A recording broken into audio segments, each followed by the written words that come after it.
सभी को नमस्कार। मैं Vimal Kumar Yadav, assistant professor political science, government college के यूट्यूब चैनल में आप सभी का स्वागत करता हूं। आज हमारी चर्चा का टॉपिक है लेजिटिमेसी अर्थात वैधता। वैधता जो शब्द है ये लैटिन भाषा के लेजिटिमेसी से बना है, जिसका लेजिटिमस वर्ड से बना है। इसका सारा टॉपिक है, ये बीए फर्स्ट ईयर में पुस्तक चलती है, राजनीति विज्ञान के मूल आधार, फाउंडेशन ऑफ पॉलिटिकल साइंस, तथा एमए प्रीवियस में पुस्तक चलती है, मॉडर्न पॉलिटिकल थ्योरी, आधुनिक राजनीतिक सिद्धांत।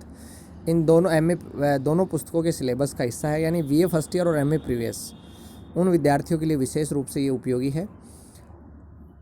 वैधता को लेकर क्वेश्चन हर साल एग्जाम में पूछा जाता है।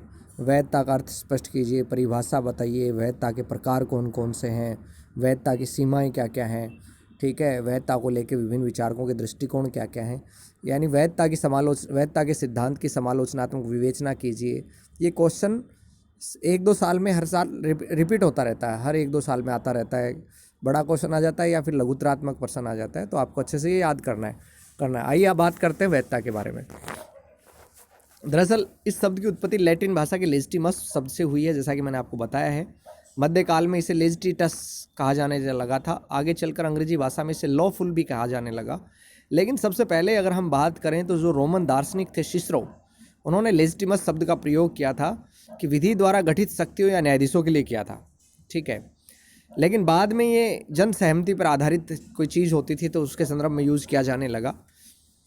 बाद में इसका प्राचीन परंपराओं के प्रति अनुकूलता, रूढ़िगत क्रियाविधि, संवैधानिक नियम, सुव्यवस्था, अनेक अलग अलग अर्थों में इसका प्रयोग किया जाने लगा। दरअसल वैधता एक ऐसी अवधारणा है जिसके अंतर्गत एक राजनीतिक व्यवस्था के सामान्य जन को, आम जनता को ये विश्वास होता है कि शासनारूढ़ की सत्ता और उसका प्रयोग नियमों और क्रियाविधियों पर आधारित है। यानी राजनीतिक व्यवस्था को जब जन सहमति मिल जाती है तो वो वैधता प्राप्त कर लेती है। डोल्फ स्टनबर्जर ने इसे शासन शक्ति की नींव माना है। उसके अनुसार शासन को ये चेतना रहती है कि उसे शासन करने का अधिकार है और और शासितों द्वारा उस अधिकार को स्वीकार भी किया जाता है, यानी उसकी सत्ता को स्वीकार कर लिया जाता है। कार्ल जे फ्रेडरिक कहते हैं कि वैधता कानूनों और शासकों के न्याय संगत होने का एक ऐसा प्रतीक है जो उसकी सत्ता में वृद्धि करता है। यानी जनता ये मान लेती है कि शासक की सत्ता और उसके बनाए हुए कानून दोनों उचित हैं, उसे जनता मान लेती है। SM लिपसेट कहता है वह व्यवस्था की उस क्षमता से है जिसके द्वारा ये विश्वास उत्पन्न किया और स्थिर रखा जाता है कि प्रचलित राजनीतिक संस्थाएं समाज के लिए सर्वाधिक उचित हैं। जिन ब्लॉन्डेन ने कहा है कि वैधता से अभिप्राय वह सीमा है जिस सीमा तक लोग उस संगठन को जिससे वे संबंधित हैं बिना किसी पूछताछ के तथा स्वाभाविक रूप से स्वीकार करते हैं। सहमति या स्वीकृति का क्षेत्र जितना विशाल होगा उस संगठन का उतना ही अधिक औचित्य होगा। वैधता की अवधारणा का विकास कैसे हुआ, तो हम देखते हैं कि जो प्राचीन यूनानी चिंतक थे प्लेटो ने जब न्याय का विचार किया तो उसने वैधता की अवधारणा का भी समावेश किया था। प्लेटो का न्याय सिद्धांत एक नैतिकता का सिद्धांत है जिसके ऊपर ही उन्होंने आदर्श राज्य का, दार्शनिक शासक की अवधारणा और आदर्श राज्य का भवन उन्होंने खड़ा किया। अरस्तु ने जो कानून के शासन की बात की है तो उन्होंने कानून के शासन में जो कानून की सर्वोच्चता का सिद्धांत प्रतिपादित किया, उसके अंदर भी उन्होंने वैधता निर्धारित करने के लिए ये मत प्रतिपादित किया कि श्रेष्ठ राज्य में अंतिम संप्रभु कानून को होना चाहिए, किसी व्यक्ति को नहीं, चाहे वह व्यक्ति कितना ही महान और बुद्धिमान क्यों ना हो। यानी अरस्तु हमेशा ये कहते थे कि व्यक्तियों के शासन की बजाय कानून का शासन हमेशा श्रेष्ठ होता है। व्यक्ति ने अपने कानून के शासन के अंतर्गत यही भी बताया, उन्होंने अपनी पुस्तक पॉलिटी में लिखा कि राज्य का औचित्य व्यक्ति इसलिए स्वीकार करता है क्योंकि उसमें कानून का शासन है, और कानून के शासन का महत्व इस बात में है कि वह व्यक्ति में सकारात्मक प्रवृत्तियों यानी सद्गुणों का विकास करता है और दुर्गुणों का निष्कासन करता है। यानी कानून के शासन में उसने वैधता की अवधारणा को मिक्स किया कि लोग इसलिए मान लेते हैं क्योंकि वह सद्गुणों को बढ़ाता है। रोमन विचारक जो सिसरो थे, उन्होंने वैधता की अवधारणा के विकास में योगदान दिया है। सिसरो ने कहा है कि श्रेष्ठ गणतंत्र कानून के बंधन से बंधा होता है, जो अच्छा गणतंत्र होता है वो कानून के बंधन से बंधा होता है, जबकि निकृष्ट राज्य में कानूनों का अभाव होता है। जो निकृष्ट राज्य होते हैं उनमें कानून नहीं पाए जाते। उन्होंने शासन की वैधता की आवश्यकता प्रतिपादित की है। एक स्थान पे वो लिखते हैं कि कानून के अंतर्गत एक समाज होने के अतिरिक्त एक राजनीतिक समाज अन्य कुछ नहीं है। यानी what is civitas except a society under law. यानी एक राजनीतिक समाज वो समाज है जो कानून के अंतर्गत आता है, कानून के बंधन से बंधा हुआ है। एक्विनाश के विचारों में भी हम वैधता की दर्शन होते हैं। एक्विनाश भी शासन को असीमित अधिकार प्रदान नहीं करता। वो कहता है कि शासक को जितने भी अधिकार मिले हैं वो सशर्त मिले हैं, और शर्त यह है कि वो एक ऐसी परिस्थितियां बनाएगा जिससे मानव समुदाय एक अच्छा जीवन व्यतीत कर सके। यानी राज सत्ता शासन को अमानत स्वरूप उपलब्ध हुई है, और ये अपेक्षा की जाती है कि इस अमानत का वो समुचित ढंग से जन कल्याण के लिए उपयोग करेगा। जो कॉन्ट्रेक्चुअलिस्ट थिंकर्स हैं, समझौतावादी विचारक हैं, हॉब्स, लॉक और रूसो, उन्होंने भी समझौते और सहमति की अवधारणा में वैधता की अवधारणा को स्पष्ट किया है। लोक का सामाजिक समझौता जन सहमति पर आधारित है। लोक कहता है कि जो सामाजिक समझौता है वो जन सहमति पर आधारित है, और सहमति ही दुनिया में प्रत्येक वैध सरकार का निर्माण करती है। अब बच्चों, ये क्वेश्चन कई बार ऑब्जेक्टिव में पूछा गया है कि वह सहमति ही प्रत्येक प्रकार की वैध सरकार का निर्माण करती है, लीगल गवर्नमेंट बनाती है, जनता की सहमति ही। ये किसका कथन है? ये लोक का कथन है। यानी शासन जन सहमति पर आधारित होना चाहिए। जिस शासन को जन सहमति प्राप्त नहीं होती वो अवैध है, और जो शासन जन कल्याण के कार्य नहीं कर सकता, जनता को उसके विरुद्ध विद्रोह या क्रांति करने का अधिकार है। लोक एक संवैधानिक राज्य की अवधारणा का प्रतिपादन करते हैं, जिसके अंतर्गत कानून के शासन को अपनाया गया है, मनमाने शासन को नहीं। किसी व्यक्ति का निरंकुश शासन नहीं होना चाहिए, बल्कि कानून का शासन होना चाहिए। रूसो ने जो सामान्य इच्छा का सिद्धांत दिया, उसमें भी उन्होंने कहा कि लोकतांत्रिक स्ट्रक्चर खड़े कर देना है, लोकतांत्रिक संस्थाएं स्थापित कर देना ही काफ़ी नहीं है। ये लोकतंत्र की आत्मा नहीं होते लोकतांत्रिक संस्थान मात्र। नैतिकता, न्याय और यदि सद्गुण नहीं हो तो लोकतांत्रिक संस्थाएं महत्वहीन है। रूसो कहता था कि प्रभुसत्ता जनता की सामान्य इच्छा में निहित है, और सरकार सर्वोच्च सत्ता रखने वाली जनता की सेवक मात्र है। जनवाणी देववाणी है, शासन का आधार जनता की सहमति है। यानी रूसो ने कहा है कि सर्वसाधारण की वह इच्छा जिसका उद्देश्य सामान्य हित हो, वह सामान्य इच्छा ही संप्रभु है, जनता की इच्छा ही संप्रभु है। यानी वो लोकप्रिय प्रभुसत्ता के सिद्धांत का पक्षपोषण करते हैं, शासन को जन सहमति पर आधारित मानते हैं। यानी ऐसा शासन जो जन सहमति पर आधारित नहीं है वो वैध नहीं है, उसको वैधता प्राप्त नहीं है। रूसो के विचारों का ये सार आगे चल के वैधता की अवधारणा के विकास में मील का पत्थर साबित हुआ। और टी.एच. ग्रीन ने कहा था कि इच्छा न कि शक्ति राज्य का आधार है। टी.एच. ग्रीन का ये प्रसिद्ध कथन बच्चों बार बार पूछा गया है, ऑब्जेक्टिव में भी आता है, कॉम्पिटिशन तक में पूछा गया है कि शक्ति नहीं बल्कि इच्छा राज्य का आधार है। किस विद्वान का कथन है? टी.एच. ग्रीन का। आपको याद रखना है, टी.एच. ग्रीन का ये क्वेश्चन, ये मेरे से आरएस इंटरव्यू में भी ये पूछा गया था कि शक्ति नहीं बल्कि इच्छा राज्य का आधार है। ये किसका कथन है? टी.एच. ग्रीन का। और इसका अर्थ ये है कि जनता की इच्छा, जन सहमति ही राज्य का आधार है, बल प्रयोग नहीं। मैक्स वेबर ने वैधता की अवधारणा का प्रतिपादन करते हुए उसका संबंध सत्ता से जोड़ा। उसके अनुसार वैधता विश्वास पर आधारित होती है और राजनीतिक व्यवस्था के लिए आज्ञा पालन की स्थिति उत्पन्न करती है। मैक्स वेबर के बारे में हम बात कर चुके हैं जब हमने सत्ता का टॉपिक पढ़ा था। मैक्स वेबर ने सत्ता के 3 प्रकार बताए हैं। पहला परंपरागत सत्ता, दूसरा करिश्माई सत्ता, और तीसरा बौद्धिक या कानूनी सत्ता। जो कबीलाई शासन होता है, धर्मगुरुओं की सत्ता होती है, या जो राजतंत्र होता है, उसमें परंपरागत सत्ता का उदाहरण मिलता है। जो करिश्माई सत्ता होती है उसमें लोग अपने नेता के आदेशों की पालना उसके व्यक्तित्व के कारण करते हैं, और अधीनस्थ किसी आदेश का पालन इसलिए करते हैं कि वह उच्च स्तरीय अमूर्त नियमों के साथ संबंध है और औचित्यपूर्ण है, तो उस सत्ता को बौद्धिक या कानूनी सत्ता कहते हैं। वो श्रेष्ठ रूप जो है बौद्धिक और कानूनी सत्ता को स्वीकार करता है। ये क्वेश्चन आया हुआ भी है एग्जाम में कि मैक्स वेबर ने सत्ता के किस रूप को सबसे औचित्यपूर्ण और श्रेष्ठ माना है? वो है बौद्धिक और कानूनी सत्ता, क्योंकि इसके अंदर जो व्यक्ति, जैसे कोई प्रधानमंत्री बनता है या राष्ट्रपति बनता है, और वो मान लीजिए लोकसभा के अंदर जिस दल को बहुमत प्राप्त हुआ उस दल ने अपने उसे प्रधानमंत्री चुना है, तो लोग उसके आदेशों की पालना इसलिए करते हैं क्योंकि उसने नियम और कानून और संविधान के दायरे में रहकर वो सत्ता प्राप्त की है। इसलिए वह उस व्यक्ति की बजाय उन नियमों और संविधान को महत्व दिया जाता है, और उसकी सत्ता का इसलिए पालन किया जाता है क्योंकि उस नियमानुसार वह सत्तारूढ़ हुआ है। तो उसकी सत्ता को हम बौद्धिक या कानूनी सत्ता कहेंगे।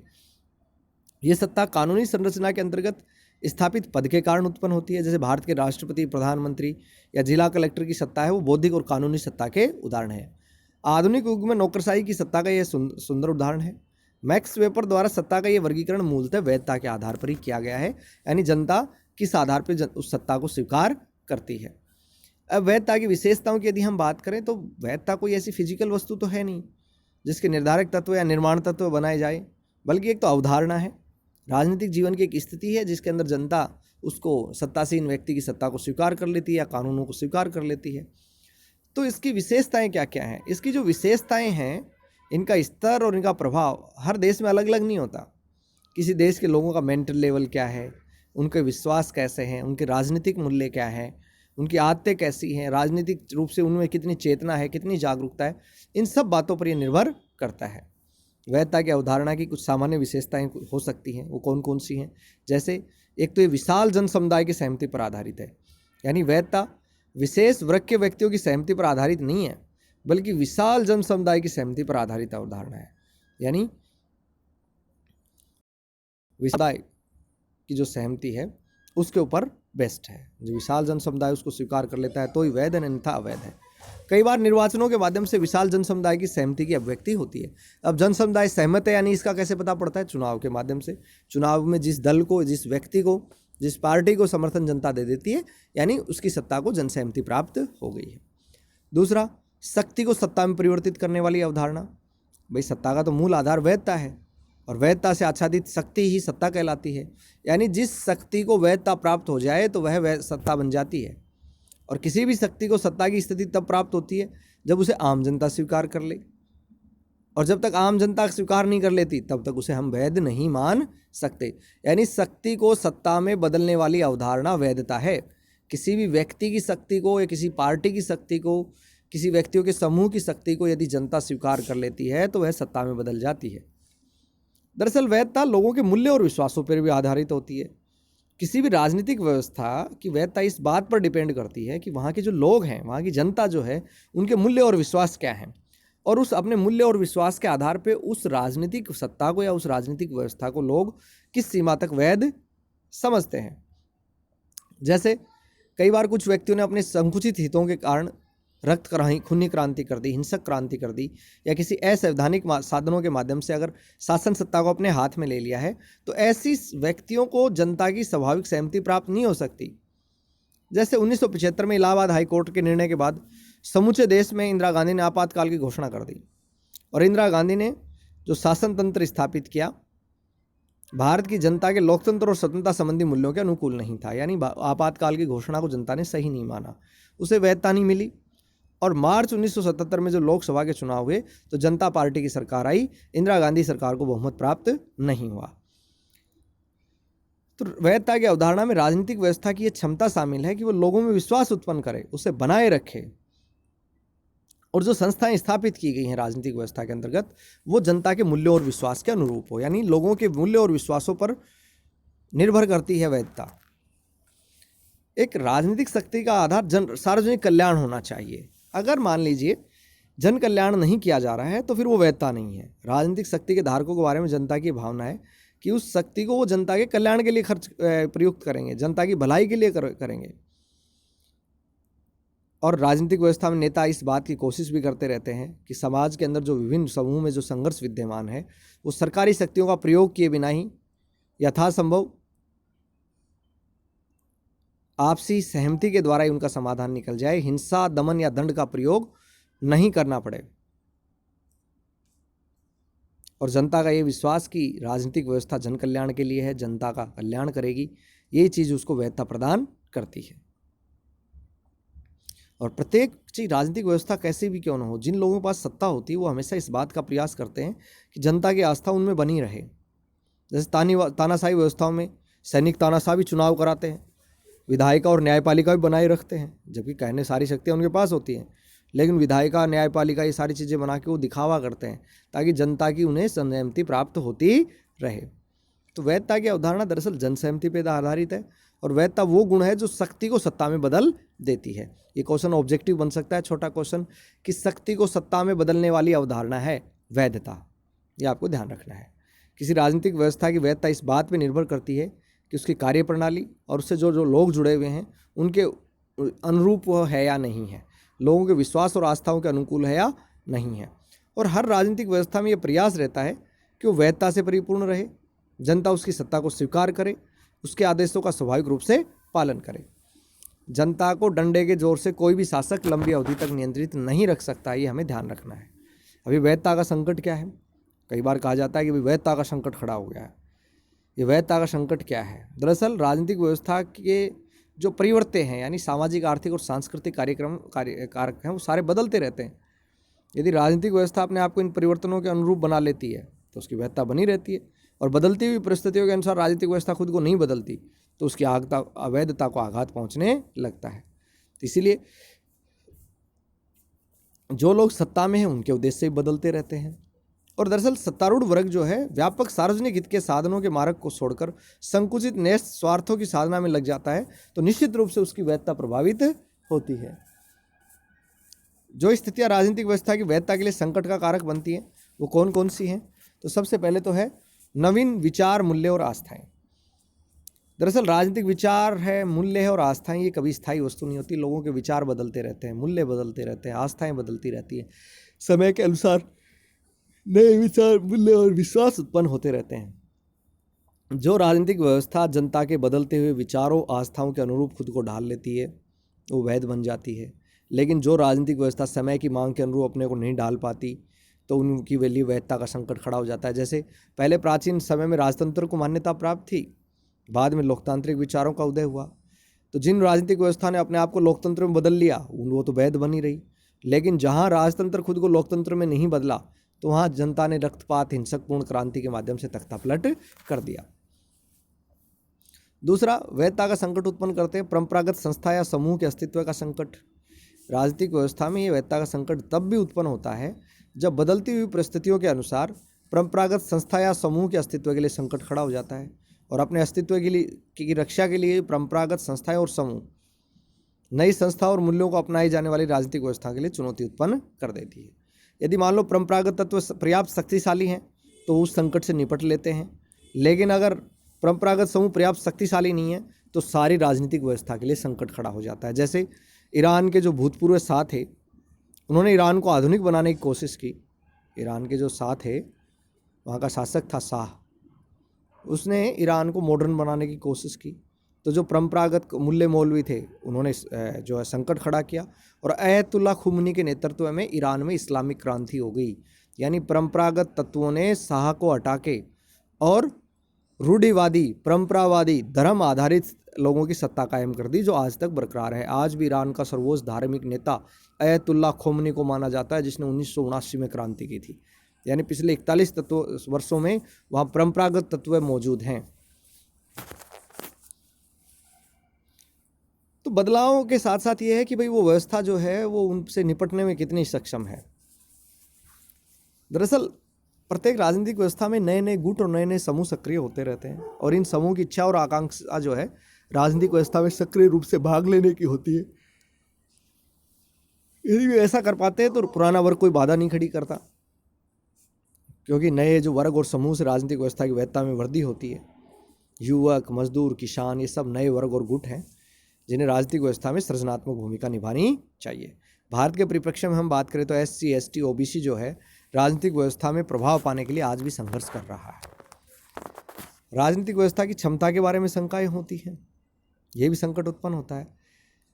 जब नए विचार और मूल्यों का नई राजनीतिक व्यवस्था या संस्था अस्तित्व में आती है तो उसकी क्षमता को लेकर भी जनता के अंदर आकांक्षाएं बनी रहती हैं, और जब राजनीतिक व्यवस्था जनता की आकांक्षाओं को पूरा नहीं कर पाती, ये लगता है कि ये सरकार जो है इसमें कैपेसिटी नहीं है संकटों से निपटने की, या ये सरकार नकारा है, ये सरकार जन कल्याण के कार्य नहीं कर सकती, तो उसकी क्षमता पर जब प्रश्न चिन्ह लग जाते हैं जब राजनीतिक व्यवस्था की पे, तो वैधता का संकट खड़ा हो जाता है।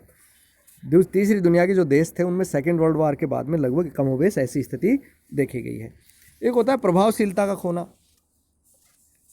राजनीतिक व्यवस्था की वैधता के लिए सबसे बड़ा संकट उस समय पैदा होता है जब राजनीतिक व्यवस्था अपनी प्रभावशीलता खो दे या उसकी प्रभावशीलता में भारी कमी आए। क्योंकि राजनीतिक व्यवस्था में उठने वाली जो मांगें होती हैं वो उचित भी होती हैं और अनुचित भी होती हैं। तो अगर वो अनुचित मांगों को दृढ़ता से अस्वीकार कर दे तो राजनीतिक व्यवस्था प्रभावशाली है, लेकिन अगर वो अनुचित मांगों को पूरा नहीं कर पाती और नहीं उन्हें स्वीकार करने का साहस रखती है तो अपनी प्रभावशीलता खो देती है।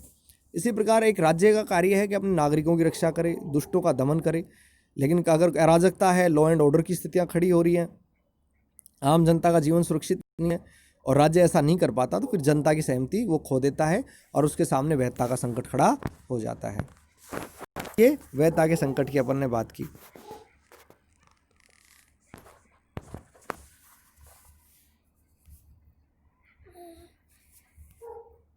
वैधता अर्जित करने के उपाय क्या क्या हैं? भाई किन उपायों से वैधता अर्जित की जाए? तो पहला तो बदलती हुई परिस्थितियों और विचारों के अनुरूप ढाला जाए। परिस्थितियां बदलती रहती हैं, सामाजिक, आर्थिक, राजनीतिक क्षेत्र के अंदर बदलती हुई परिस्थितियों के अनुसार जो राजनीतिक व्यवस्था खुद को बदल देती है तो उसकी वैधता बनी रहती है, अन्यथा उसकी वैधता खतरे में पड़ जाती है। दूसरा, परंपराओं और राजनीतिक विरासत की रक्षा करनी चाहिए।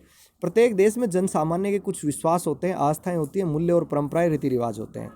तो सरकार को इस बात का ध्यान रखना चाहिए कि बड़े पैमाने पर वह लोगों की आस्था, परंपराओं और विश्वास के साथ खिलवाड़ ना करें, अन्यथा उसके सामने वैधता का संकट खड़ा हो जाता है, जैसे ईरान के शाह को अपदस्थ कर दिया था अयतुल्ला खुमनी ने। तीसरा, संवैधानिक व्यवस्था की रक्षा की जानी चाहिए, देश में कानूनों की रक्षा की जानी चाहिए।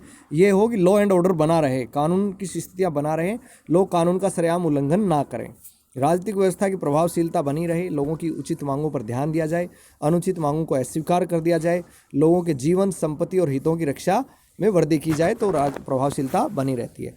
इसके अलावा सेना जो होती है, सेना का शासन नहीं होना चाहिए, जनता के प्रतिनिधियों का शासन होना चाहिए। जनता के प्रतिनिधि सर्वोच्च शिखर पर होनी चाहिए और सेना राजनीतिक व्यवस्था के अधीनस्थ होनी चाहिए।